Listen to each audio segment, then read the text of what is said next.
I brought a visual with me today. It was about 10 years ago, this very time of year, that I was serving as the president of the Downtown Cleveland Residents Association.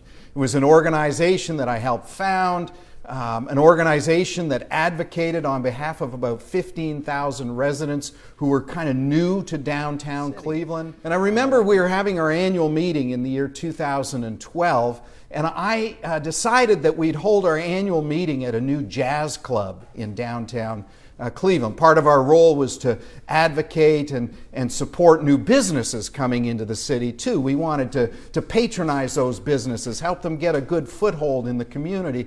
And I said, well, there's a new jazz club called Take 5. Why don't we hold our annual meeting there? And we invited a few of our city councilors. We invited the mayor and the mayor's entourage. And that night for our annual meeting in that jazz club, there were about 200 people, downtown residents, members of our church. I'd invited them too. I said, what a great opportunity for us to reach out to our downtown resident neighbors. And the city councilors had showed up, and even the mayor had shown up. And when the mayor got up to speak, the mayor said, I have a special presentation I'd like to make tonight.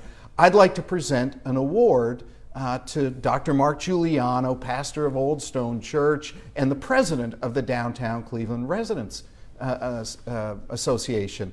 I did not see that coming, but it didn't take long for my ego to get a little puffed up with pride. I'm like, yeah, well, the mayor's going to present me. Of course the mayor's going to present me with an award. And so the mayor called me up to the stage and presented me this award. It says, Reverend Dr. Mark Giuliano, President, Downtown Cleveland Residents Association, for your human kindness and dedicated support to the residents and the businesses of downtown Cleveland, Mayor Frank G. Jackson, City of Cleveland. And I was just so moved by this award, felt really affirmed in the work I was doing. But as I said, my ego started to get a little inflated. I started getting a little puffed up with pride, and I'm thinking, you know, of course, yeah, I'm doing some good work here. And of course, the mayor would take note of me. Never mind, it was an election year. It was good business for him too, right? But when I got home later that evening, and I went to set this award down on the piano in our dining room, I noticed that my name had been misspelled on the award.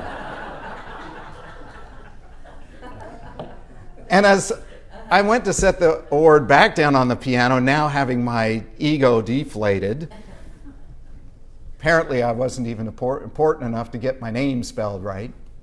I heard words of a former pastor, a retired pastor, a friend of mine who I like to turn to for some wise counsel every now and then. His words started ringing through my head, and I could hear him saying, Mark, if you cannot find a way to humble yourself before the Lord, the world's going to find a way to do it for you. I felt like the world found a way to do it for me that day. That I'd been so puffed up with pride at getting this award, and then my name had been misspelled. It really brought me back down to earth. If you can't find a way to humble yourself, life sure has a way of doing it for you. In fact, as I started working on this sermon, I thought, I have so many stories and incidences that I'd love to share with you about times I was humbled when I never saw it coming. And I imagine you have a few stories yourself of times where you thought you felt a little puffed up with pride, only to be quickly humbled once again. It's part of life. If we can't find a way to humble ourselves before God, life often has a way of sneaking up on us and doing it for us. Well, listen to Jesus 2,000 years ago. If we can listen through the ages, listen through the times, all the way back to when Jesus was teaching his disciples, when Jesus was preaching himself, we'll discover that Jesus had a very similar message for them in their day, and that Jesus' message still speaks to us as clearly in the 21st century as it did in the first.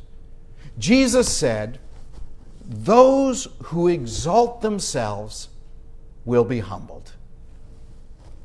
They're going to get an award that puffs them up with pride, only to discover that their name was spelled wrong on the award. Jesus said, but those who humble themselves, they're going to be lifted up. They are going to be exalted.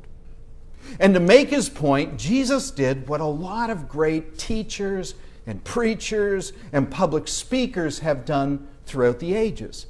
Jesus told a story. In fact, Jesus told a mind bender of a story. We call it a parable. And the reason I say it's a mind bender of a story is because we've heard it for so many years. It's now become part of our culture. We don't hear it with as much shock, with as much offense, with as much surprise as they did at the time of Jesus. See, Jesus told the story about a good guy and a bad guy. Jesus told the story about a righteous man and an unrighteous man. He told the story of a Pharisee before the temple praying. The Pharisee's the good guy. Everybody knows that in the time of Jesus. This Pharisee is righteous. He's a religious person. He rehearses before God all the reasons he is a righteous person. He says, I fast, I pray, I tithe, I give 10% of all my money to the Lord, to the temple. And so when the words come out of his mouth, God, I thank you, I'm not like other people, it really doesn't surprise the people in the first century hearing this story. Of course he should thank God that he's not like other people. He says, God, I thank you that I'm not like other people, those thieves, those rogues, those adulterers, even that tax collector over there. I thank you I'm not like that. And it comes as no surprise to the people in Jesus' day because these are words straight out of the Talmud. The Pharisee is righteous. He's praying the prayer he should be praying. The people hearing this in the first century are saying, yeah, we get it, Jesus. This is the good guy. Listen to this prayer straight out of the Talmud, and you tell me if it sounds like the Pharisees' prayer that day. This is right out of the Talmud. It says, I give thanks to thee, O Lord my God, that thou hast set my portion with those who sit in the Beth HaMidrash, in the house of study. I give you thanks, O Lord, that thou hast not set my portion with those who sit around on the street corners. For I rise early, and they rise early, but I rise early for the words of Torah. They rise early with frivolous talk. I labor, and they labor, but I labor and receive reward. And they labor and do not receive reward. I run, they run, but I run to the life of the future world, and they run to the pit of destruction. Now the Pharisee, when he's praying this prayer and people are hearing it, they're nodding in agreement with Jesus. Yeah, this is the good guy. This is the righteous man. That's hard for us to hear 2,000 years later because we're listening with our Christian ears and we want to say, oh yeah, Pharisee, we know this guy's going to get it. This guy's in trouble. But not when Jesus first tells the story. People are nodding in agreement. This is the righteous man. Of course he is. Jesus continues his mind-bending parable and says, but standing far away, there was a tax collector. And you can almost picture the audience going, boo, bad tax collector, we don't like tax collector. After all, tax collectors at the time of Jesus were people who'd been bilking their own people, raising and collecting taxes on behalf of a foreign occupying power, the Roman government. Nobody likes this guy. Jesus has told them about this righteous Pharisee, and he's now telling them about this bad guy, this bad dude, the tax collector. Nobody's surprised when Jesus says, yeah, the tax collector's standing off at a distance. See, the tax collector, of course he'd stand at a distance. He's unrighteous. He's not welcome in the temple. And he's offering an outpouring of confession about his sin and his unworthiness. Of course he is, because he is a sinner and he is unworthy. Boo to the tax collector, yay to the Pharisee. That's how people are hearing Jesus' story. Jesus says the tax collector was standing far off, would not even look up to heaven. He's such a bad guy, he was beating his breast and saying, God, be merciful to me, a sinner. Now here's the mind-bending part of Jesus' parable. Jesus says to those folks gathered that day, guess what? It's the unworthy tax collector. It's the unworthy tax collector who's been bilking you for your taxes. This unworthy tax collector who can't even lift his head up before God. That's the one, he says, who went home justified before God. Not the Pharisee. Those who exalt themselves, says Jesus, like that Pharisee, the one you were cheering on, they're going to be humbled. And those who humble themselves, like that tax collector that we all booed, they're going to be exalted. You have to admit, for people of Jesus' day, that story must have been a mind bender. Something that would have had them at least stand back and scratch their heads and say, what are you talking about, Jesus? This is a righteous Pharisee. And this is a lowly tax collector. Boo! Why would he go home justified? Jesus said, well, those who exalt themselves are going to be humbled, and those who humble themselves will be exalted. A mind bender for sure. But here's the thing.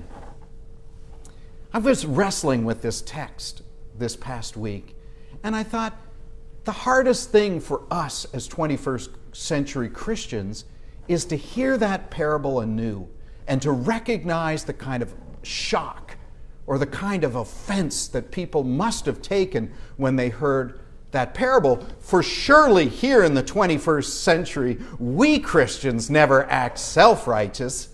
We 21st century Christians know what it is to humble ourselves in the sight of the Lord. We're the good ones now, right? But then I thought about it for a moment. And I thought there's been times in my life that I've not been so humble. And I needed life to give me a lesson on humility. And I thought about it that there have been times in my life, in your life, in the life of every Christian, when we catch ourselves setting ourselves apart from one another by our self-righteousness, building a wall between us and them. I'm glad I'm not like them. In fact, I remembered attending a conference years ago whose focus was on ministry with people with disabilities.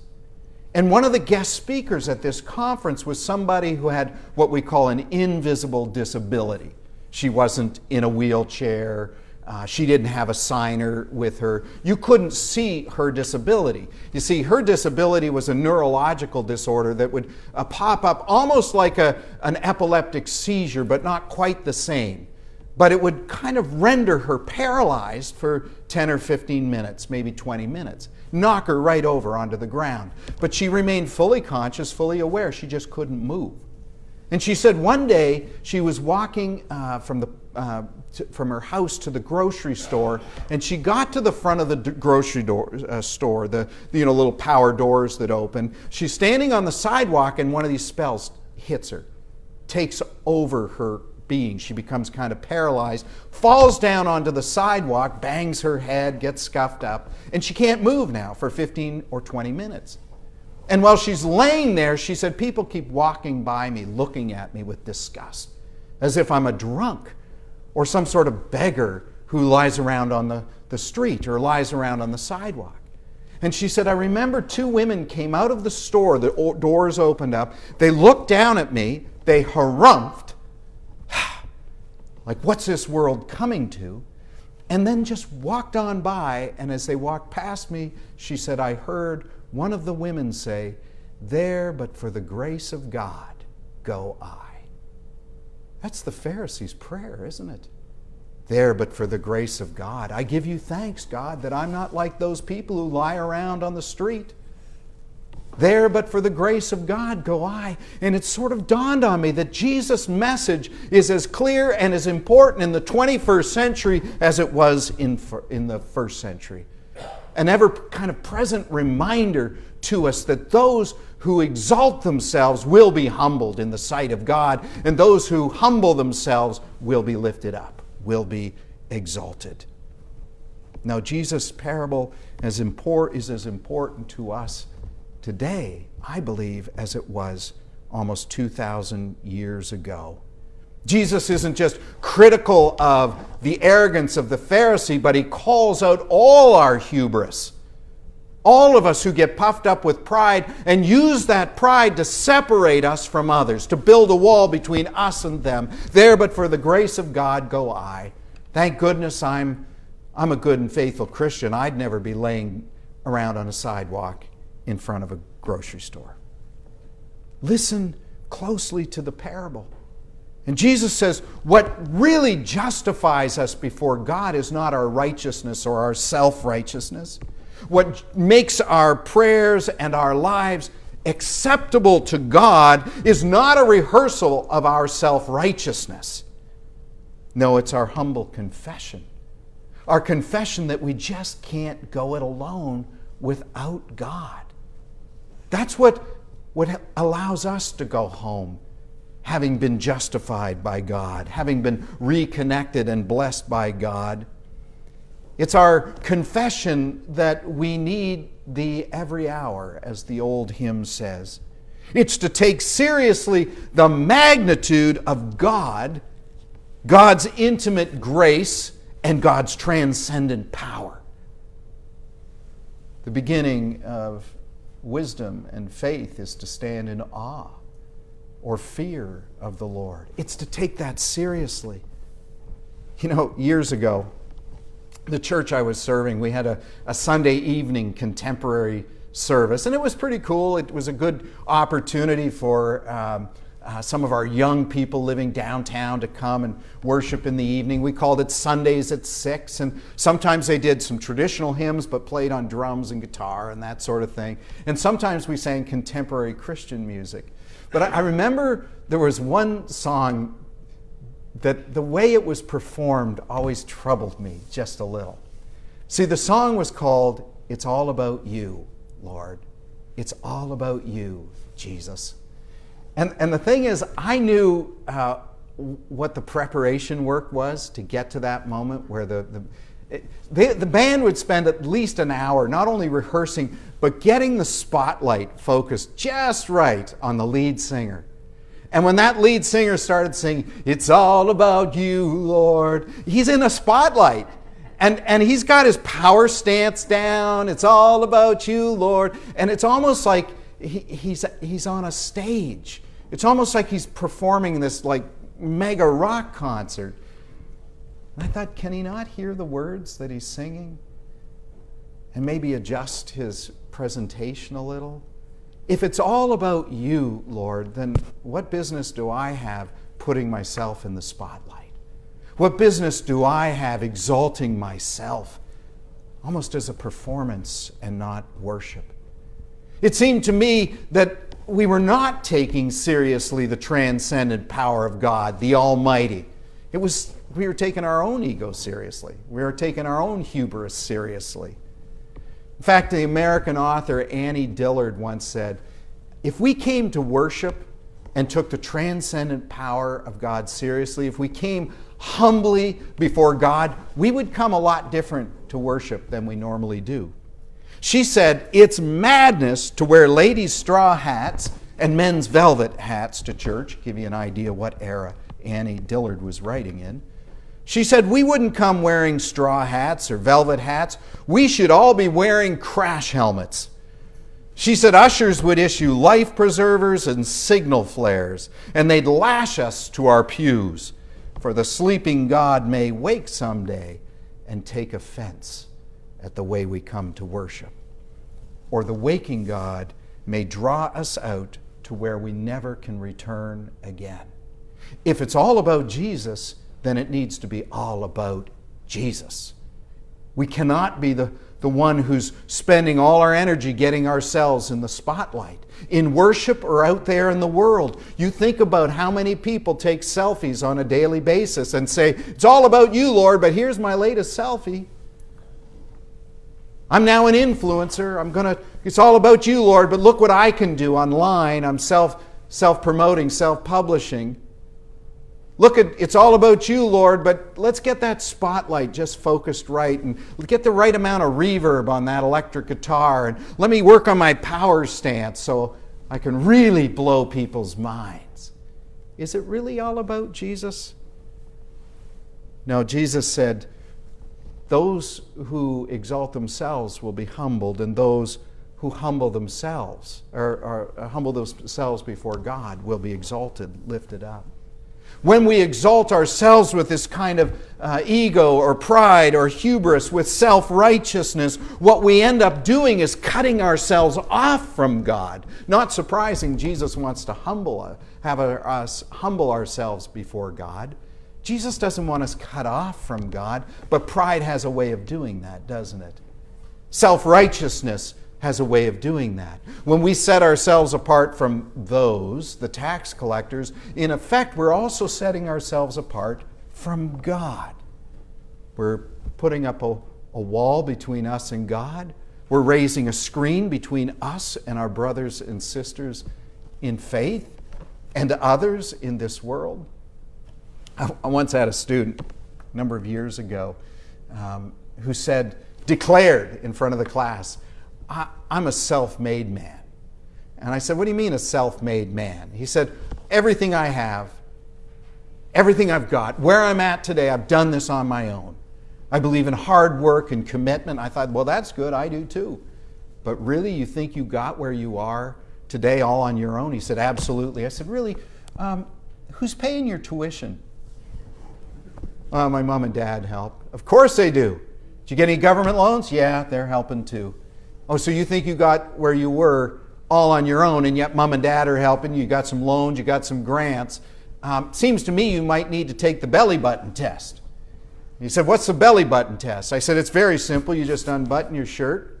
You take a look at that little knot in the middle of your tummy. That's called your belly button, in case you all forgot.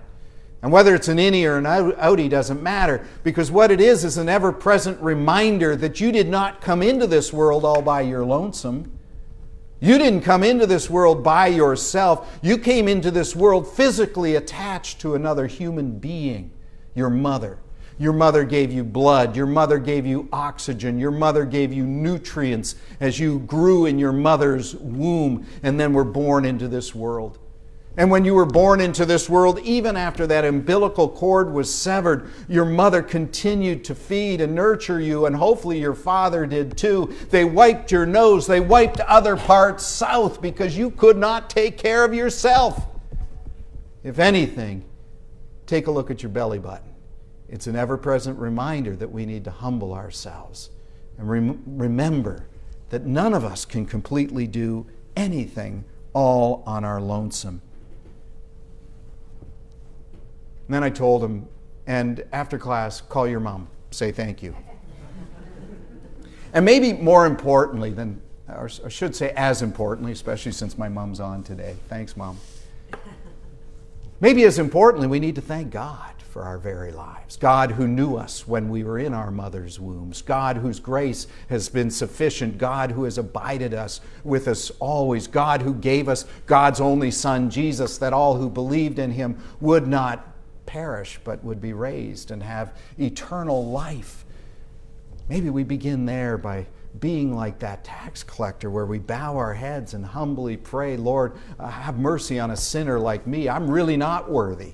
I have a belly button that reminds me that I just didn't do this all on my own, that I needed help from others, and mostly, dear Lord, I need help from you. Something happens, doesn't it, when we start seeing through the lens of humility rather than through the lens of hubris. We start seeing the world maybe the way God sees the world. When we humble ourselves, not only do we take down the wall between us and others, we take down the wall between us and God, and we start seeing the world, we start seeing our own lives the way God might see our lives. There's a wonderful story about a mom who takes her young adult children, they're 12 and 14, takes them to the nursing home one day so that they can go to worship one Sunday afternoon with Grandpa, who's now living in a nursing home. And what the kids see in worship that afternoon makes them very uncomfortable. Grandpa was doing pretty good, but there were also people there in that worship service in the nursing home who looked different and sounded different. One had a little drool coming down the side of his face. Another didn't even wake up through the worship. Another just sort of pounded the table. And a few sang, but they were all singing out of tune. And a 12 and 14-year-old felt like that's makes me feel really uncomfortable. I don't like to see Grandpa in this context. And when they finished visiting with Grandpa and finished the worship, they went out to the car and they're waiting for Mom. And Mom gets in the car, starts it up, and she looks in the rearview mirror and sees her kids kind of mocking some of these older folks she had seen in the nursing home that day. And Mom said, she knew what was going on. Mom said, it was uncomfortable to see Grandpa and his friends like that. And the kid said, yeah, well, what do you think? It was just so strange. They sounded so funny. And they looked so funny. And Mom said, that's because you're listening to Grandpa and his friends through your ears. You need to try listening to Grandpa and his friends through the ears of God. If you can hear Grandpa and his friends through the ears of God, I can promise you, you will hear the voice of angels.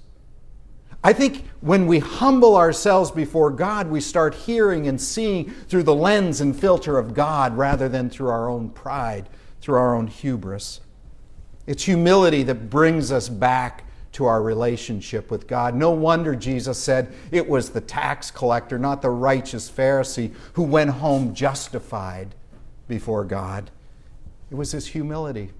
He humbled himself before God. It's interesting. The day after I got my infamous award with my name misspelled on it, I was talking to the vice president of the downtown Cleveland Residents Association. And coincidentally, his name was the same as mine, though we were not really related. He was also a Giuliano. And so he was used to having his name misspelled too. He was used to having his name mispronounced and was kind of indignant that they would do this to the president of this organization. And he said, well, Mark, you could take this award back to the city of Cleveland, to the mayor's office. I'm sure they would take it back and correct it. Spell your name properly. And it's high time, he said, that they start spelling that name Giuliano properly. And I said, Joseph, I don't think I'm going to do that. I think I'm going to keep this award. And he said, why? Why would you keep it? Your name's spelled wrong. And I said, because every time I look at it, it'll be a great reminder that I need to humble myself. I need to humble myself before God. I need to humble myself before people who are far more worthy than I am in this world. Friends, next time you feel tempted to exalt yourself, to rehearse your own greatness, to celebrate your own triumphs, it's okay and say, yeah, I did a pretty good job on that. But before you allow yourself to get exalted too high, why not take a lesson from Jesus Christ, from his story of this self-righteous Pharisee and the humble tax collector who went home justified before God? I can promise you that if we can practice that way of being in the world, a way of humility, humbling ourselves before God, celebrating God's grace, God's mercy, the kindness and graciousness of others, then we're going to be tearing down those walls that cut us off from God. We're going to be tearing down those walls that cut us off from one another. I can tell you, we're going to be much happier people too. Praise be to God. Amen.